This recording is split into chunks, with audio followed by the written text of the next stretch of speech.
ஒரு டான்ஸ். ஐயோ அத்தை நீங்க பாக்கணுமே. விஷயம் தெரியாதவன் கப்புன்னு பார்த்தானா கையில சாவி தூக்கி விட்டுருவான். தாண்டா ராமா, தாண்டா ராமா, தாண்டிக்க, தாண்டா ராமா, மாட்டியே தாண்டு.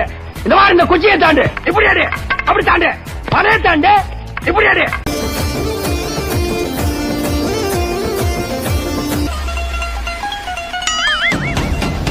இவனுக்கு வயசுக்கு தகுந்த சவகாசமே இல்லடா.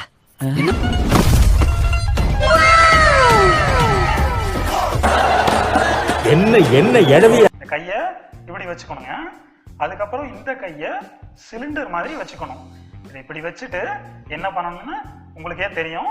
இளைஞர்கள் எல்லாரும் இயற்கை வழியில் சுக கையடிய செஞ்சு சந்தோஷமா இருங்க. யூடியூப் சேனலுக்கு எல்லாருமே லைக் பண்ணுங்க, ஷேர் பண்ணுங்க, சப்ஸ்கிரைப் பண்ணுங்க. அந்த பெல்லுங்கிற பட்டன் இருக்கும். உங்க பொண்ணான கைய